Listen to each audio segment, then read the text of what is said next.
ఇక వినాయక చవితి వస్తుందంటే చాలు ఊరంతా పండగే. వీధి వీధిన కొండంత దేవుడు కొలువు తీర్తాడు. ఉత్సవ కమిటీల మధ్య పోటీతో ఏటా విగ్రహాల సైజు పెరిగిపోతోంది.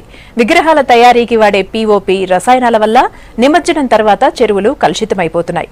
దీంతో పర్యావరణాన్ని కాపాడేందుకు మట్టి విగ్రహాలను ప్రతిష్ఠించాలన్న అవగాహన పెరిగిపోతోంది. వరంగల్లో వెలిసిన మట్టి గణపతులపై స్పెషల్ స్టోరీ. భద్రం విష్ణు శశివర్ణం చతుర్భుజం ప్రసన్నవదనం జాయే సర్వ విఘ్నోపశాంతయ అంటూ ఏ శుభకార్యం జరిగినా విఘ్నేశ్వరుని పూజించడం మన ఆనవాయితీగా వస్తుంది. అలాంటి లంబోదరుడి పండుగ అంటే ఈ ఊరు వాడ అంతా కూడా ఏకమవుతుంది.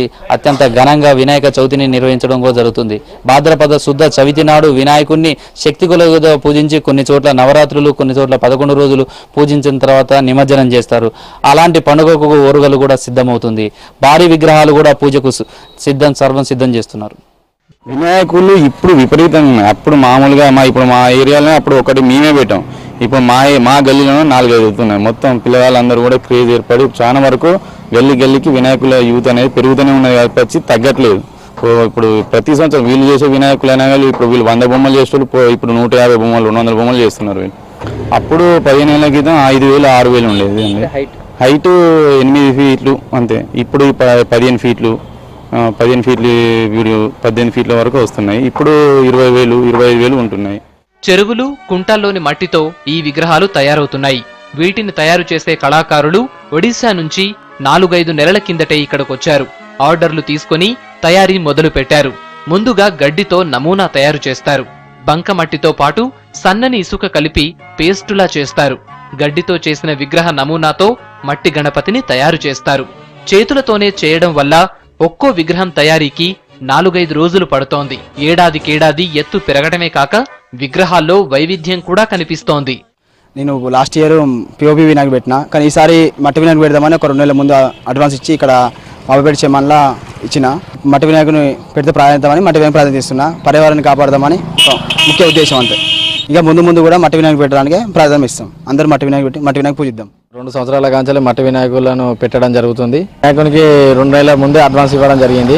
గత 2 సంవత్సరాల కాంచెలు మట్టి విగ్రహాలను పెట్టడం జరుగుతుంది. 4 ఏళ్లుగా మట్టి విగ్రహాలు తయారు చేస్తున్నట్లు వ్యాపారులు చెబుతున్నారు. పర్యావరణంపై అవగాహన పెరగడంతో వీటిపై ఆసక్తి చూపిస్తున్నారు. ప్రతి సంవత్సరం గణపతి నవరాత్రి ఉత్సవాలకు విగ్రహాలు భారీగానే ఉంటున్నాయి. ప్రతి మట్టి గణేష్కి వీళ్ళు చిన్న సంస్థలు కూడా మట్టి వినాయకులు ప్రజలకు ఉచితంగా అందించడం అవివన్నీ చేస్తూ ఉన్నారు.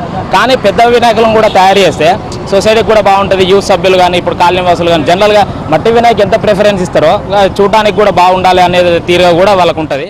కానీ ఇక్కడ చూస్తే ఒక్క మట్టి వినాయకుడు గుడి లేదు.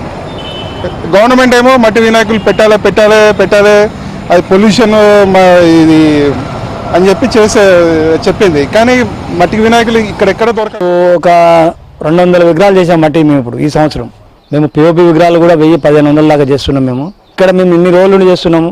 మాకు ఒక ల్యాండ్ చూపెట్టి ఇక్కడ చేసుకొని అని చెప్తే మీ గవర్నమెంట్ తర్వాత ఎన్ని విగ్రహాలు కావాలో అన్ని విగ్రహాలు తయారు చేయడానికి మేము సిద్ధంగా ఉన్నాం.